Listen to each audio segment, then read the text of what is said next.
Hi, this is Math 1650, and this video is over section 1.3, which will look at collecting data. We're going to look at three main things here. First thing is the difference between types of studies. The second thing, and probably the biggest thing, is sampling methods. And then the third thing is types of errors. All right. First, we have two major types of studies. Observational study. This is when researchers observe and measure but do not modify. So researchers observe and measure but do not modify or treat the subjects. Experiment is researchers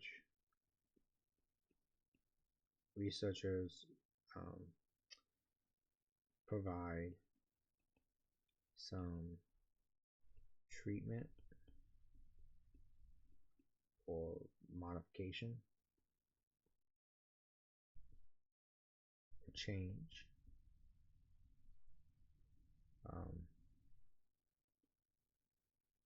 that is being observed.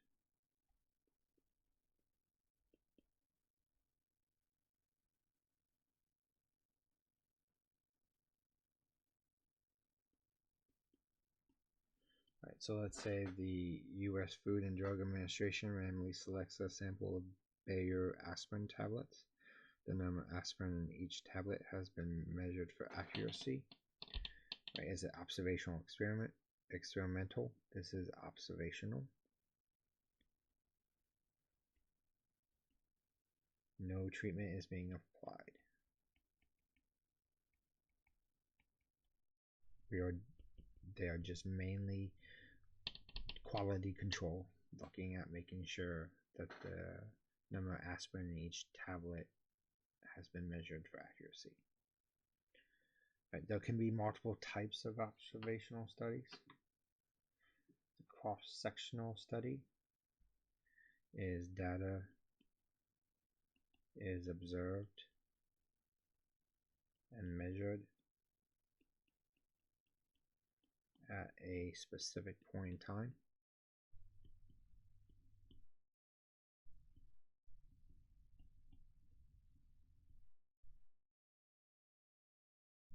And so it's basically you're recording data during some event.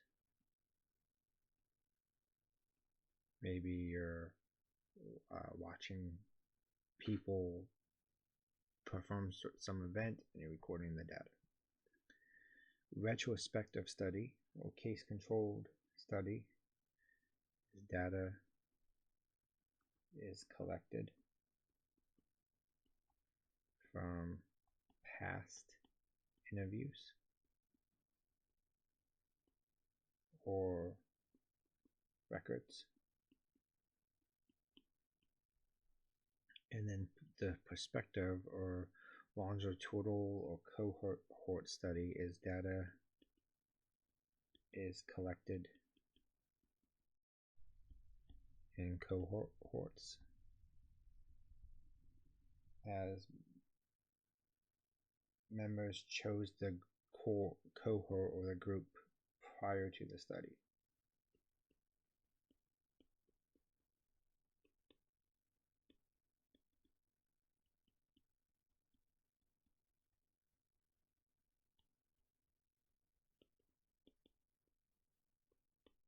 Right. A good example for this is in a college, you go into a specific program. That year, you being in that program, you are part of that cohort. And they're going to study how well that cohort does within that program and compare it to previous years or future years.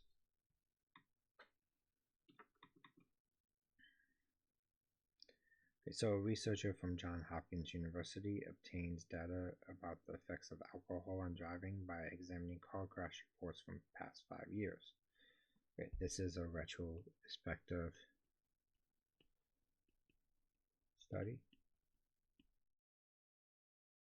Data is collected using reports.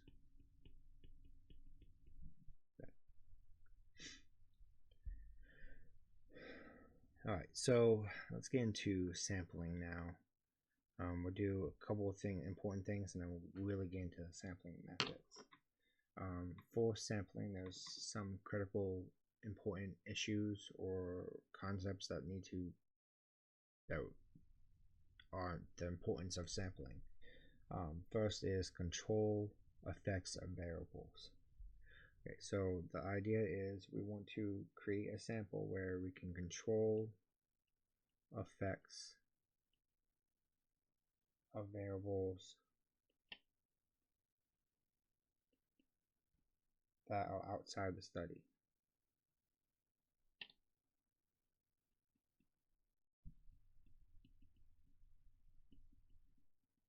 So there may be something that we keep constant throughout. So maybe we only look at men, or we only look at women. So the effects of gender or sex does not come into play if that's not a part of the study. Or we make sure we have equal sizes of both men and women, so that effect is not a big part of the study. Right, the other thing is replication and sample size. We want a large enough sample size, and so we want to be able to repeat the study using a large sample size and repeating the study, which also helps increase that sample size. Helps obtain the true nature of the study.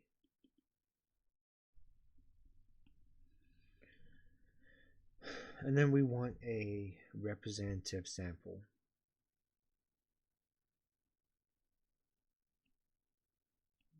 Representative sample.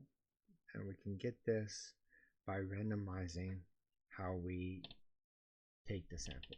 Okay, so most of the next step we're going to do is going to be on different ways we create a random sample. First, random sample is members selected in such a way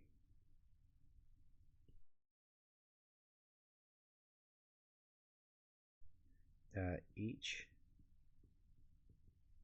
member has the same chance of being selected.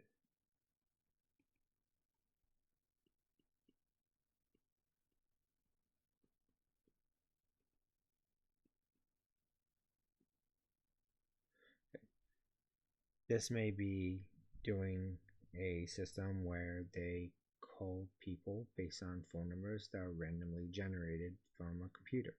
It's a random sample. Every person that has a phone has a chance of being selected. Or maybe in a college we select by generating a number, a student's ID. Then every student has the same amount of chance because their ID has the same amount of chance of being selected. It's a random sample.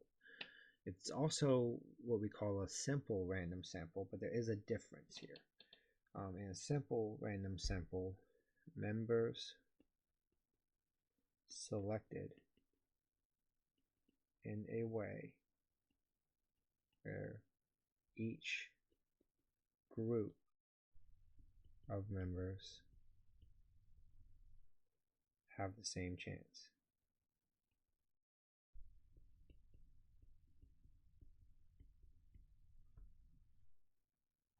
Okay. When that group is the size of 1 being selected, and you choose one, then you choose another one, then you choose another one, it becomes a random sample and they become the same. But if you're choosing a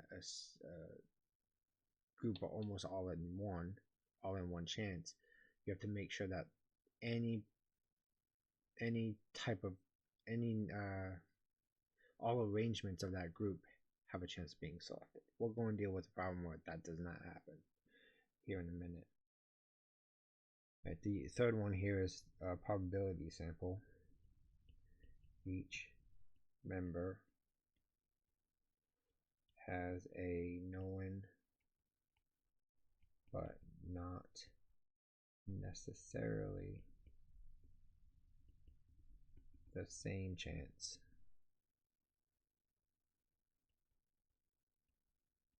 of being selected. Right. And sometimes if they do have the same chance, it's still a probability sample. It's just they have the same chance. So here's an example. Let's picture a classroom with 60 students arranged in 6 rows of 10 students. So we have 6 rows and 10 students in each row. And we'll have each dot represent 2 students, just so I don't have to do that many dots.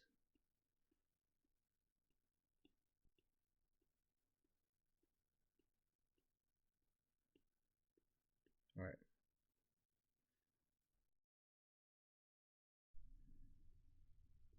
So these are your rows. Each dot is 2 students. Okay. The professor decides to select them by rolling a die and selecting the row that corresponds to that particular outcome. So looking at this, what we want to determine from these 60 students is what type of sampling is this? What, random, simple random, probability sample, or if there's more than one answer. Right, so basically, this group has a 1 out of 6 chance being selected, as well as this group, and this group, and this group, and this group, and this group. So all groups have 1 out of 6 chance being selected. That means all people in those groups have a 1 out of 6 chance of being selected. Okay, so all students have 1 out of 6 chance of being selected. Right. So it is a random sample. And because they all have some probability, and in this case they all just have the same probability, it's also a probability sample.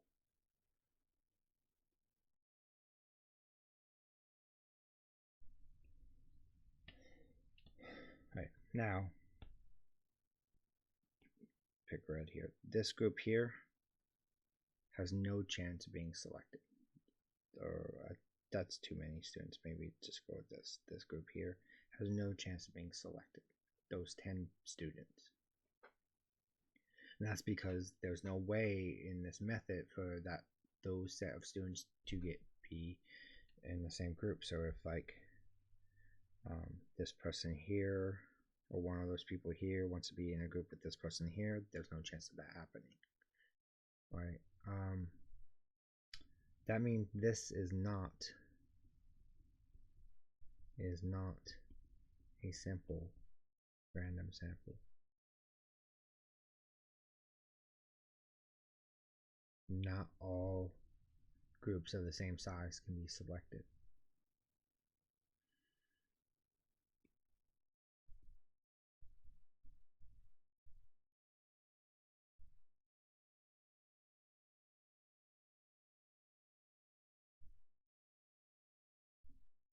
Okay. A couple other ones. Systematic sampling. You're selecting you're selecting every kth member. A lot of times this is done in like quality control when they select products to be tested. They select every kth product. So each member is selected by selecting every kth member from some starting point.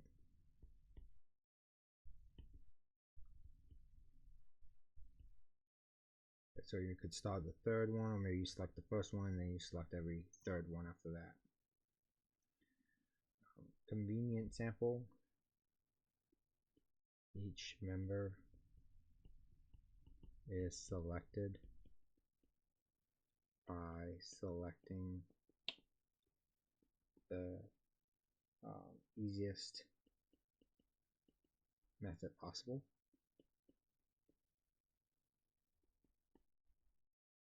Typically voluntary sample, where you just ask people to self-select into the study or not. Then these next two are very similar, but they are different. Stratified sampling. Population is subdivided into subgroups.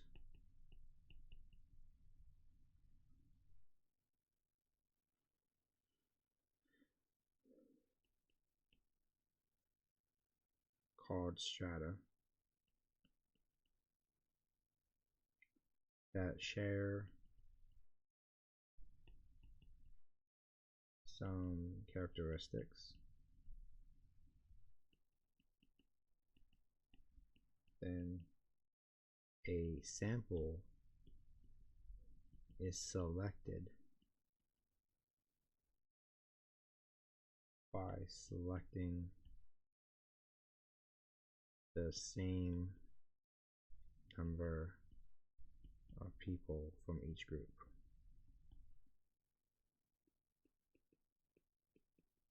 So maybe divide into men and women, select 2 men and 2 women from each group. Right. And a lot of times this is used to compare the groups. Okay. This is different than a clustered sample. It starts out sounding very similar. Population is divided into subgroups.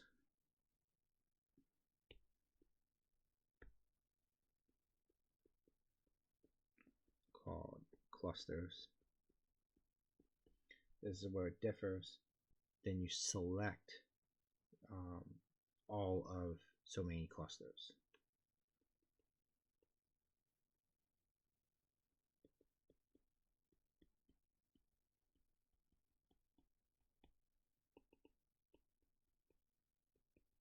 Right, so in this graphic, you have some people dividing into strata, and then they select one person from each type of group, and then the next one they subdivide into clusters and select all of each of these clusters. Common one there in like education is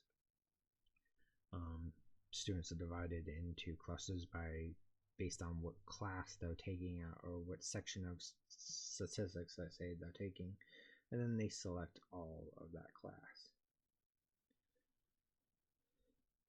Alright, so let's do some examples.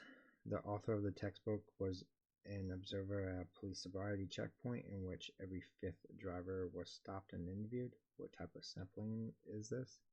This is systematic. Every 5th driver is being selected.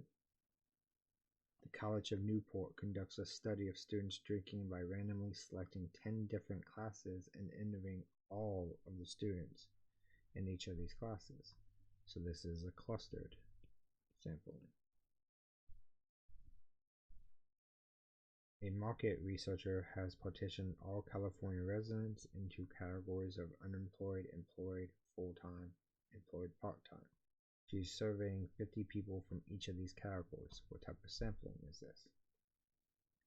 This is stratified. She's serving 50 people from each category.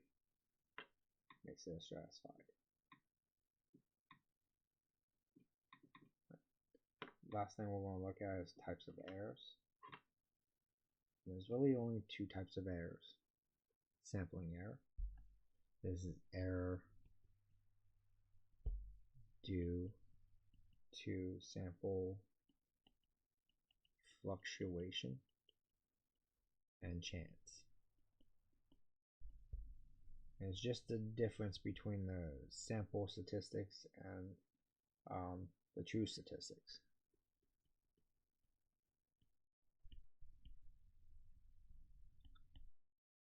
Difference between sample statistics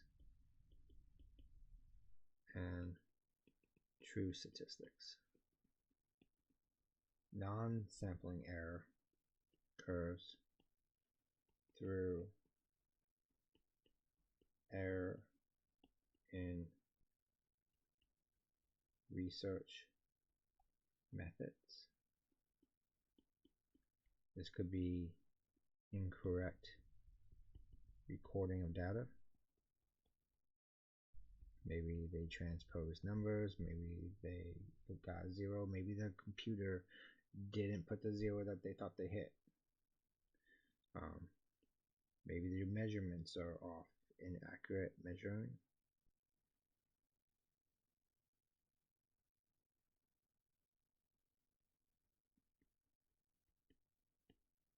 Or maybe a device is not calibrated correctly, and so the measurements are all off. Or it could be a bias analysis. They've done the analysis in such a way so it looks like they got something they want that they didn't actually get. Alright, so we'll do a couple examples here. A company surveys 500 randomly selected customers to estimate the overall customer satisfaction of a new product. However, the total customer base is 50,000. If the sample results differ from the actual satisfaction of the entire customer base, what type of error is this and why? This is a sampling error.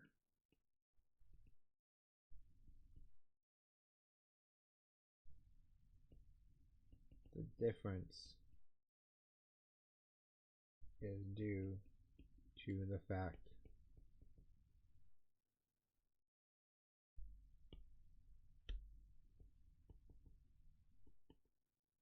that only a proportion of the population is selected. Right.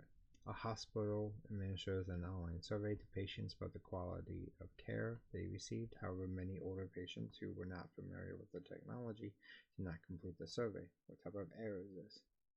This is a non-sampling error. Issues are occurring due to factors other than sampling. In this case, technical difficulties.